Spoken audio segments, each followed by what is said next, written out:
Hey folks, welcome back to the cave.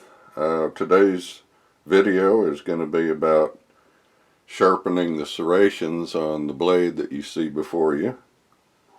It's a survival knife, and what I wanted to do was polish or smooth out some of the grinder marks that came as part of the factory finish.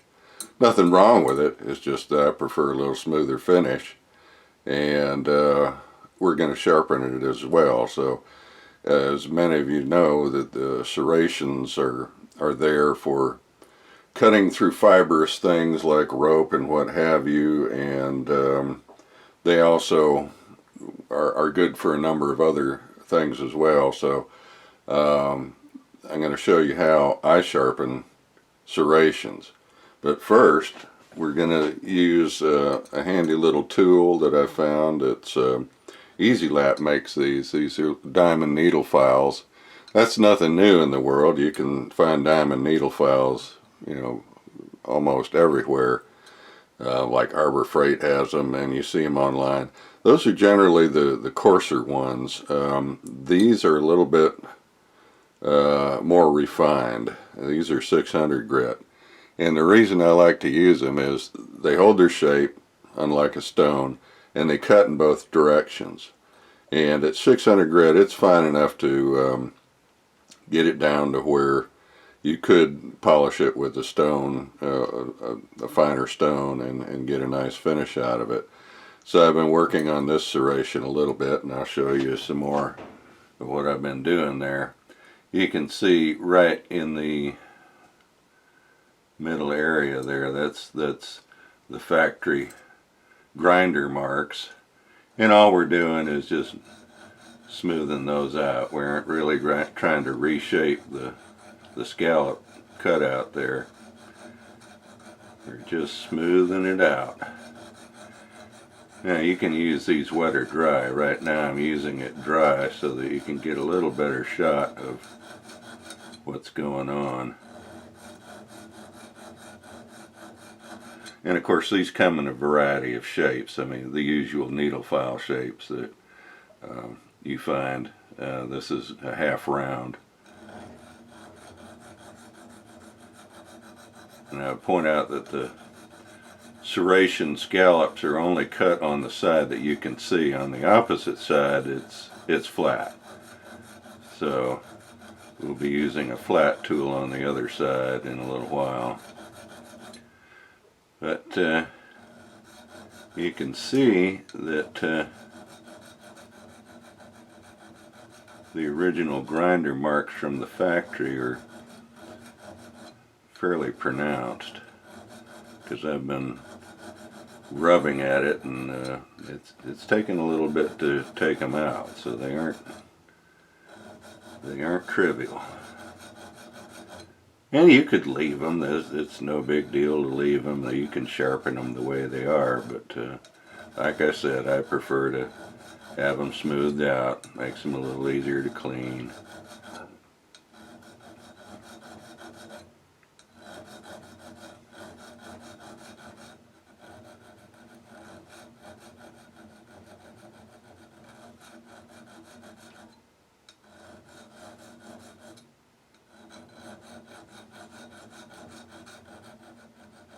I think we almost got it there. Get the brush out.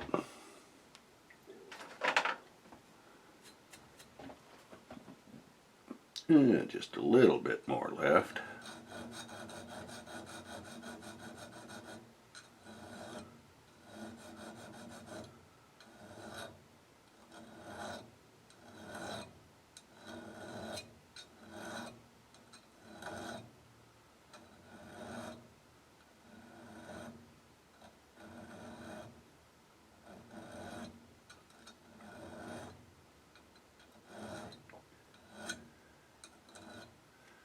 Alright, I think we're good enough on that particular little notch there.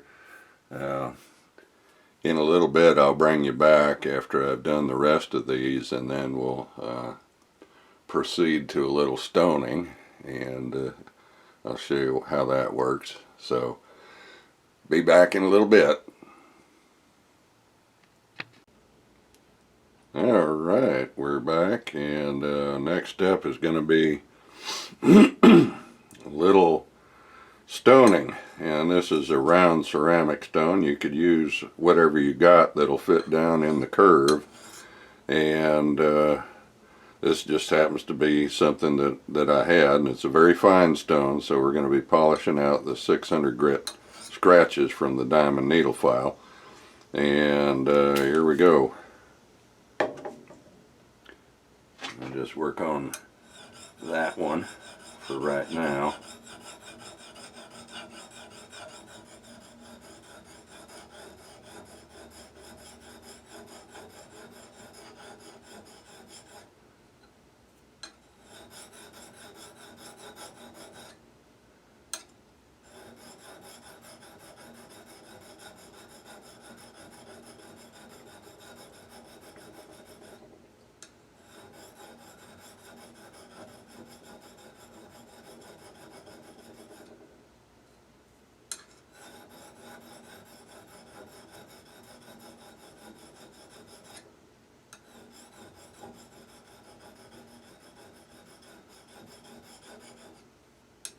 You can see the discoloration there because of the metal coming off of it. The blade is stainless steel, so it's a little tough.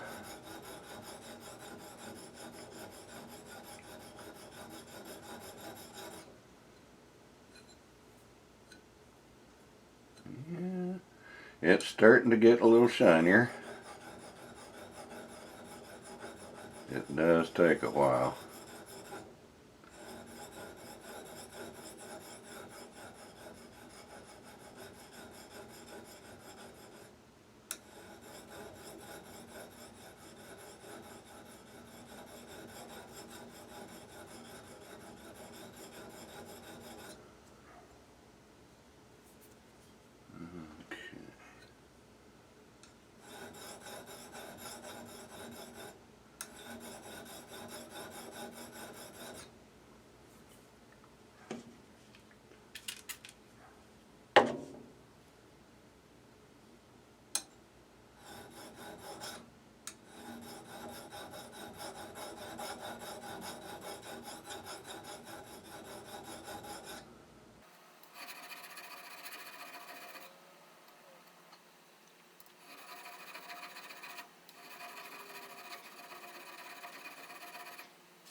Well, that's taken quite a long time, and I'm not making much progress. So what I think I'm going to try and do here is change stones. That's almost too fine. In fact, it is too fine. So I think I'll switch over to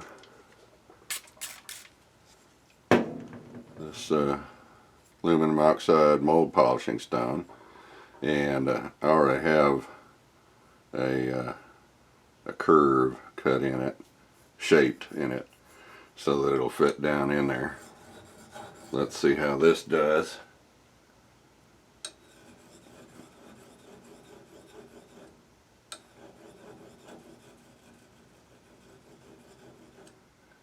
Now, ideally we would want a little wider stone, but this will do.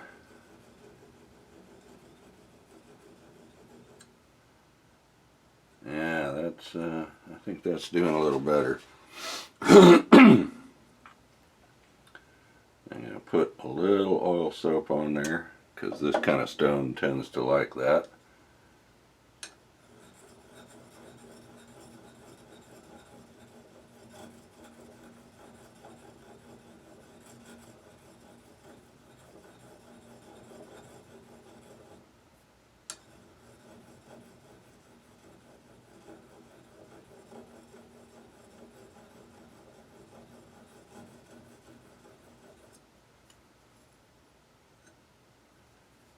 And I'm getting a little more action there.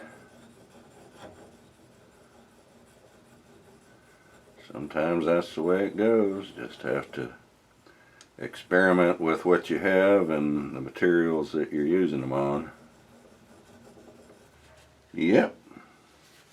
Well, that's doing a little better, so I think I will continue with the mold polishing stone, the 1200 grit aluminum oxide, and bring you back a little later after I've gotten the rest of them done. And well, we'll see what might hit it with the ceramic stone again, just to see what the contrast is with the 1200 grit. Anyway, we'll be back in a little bit.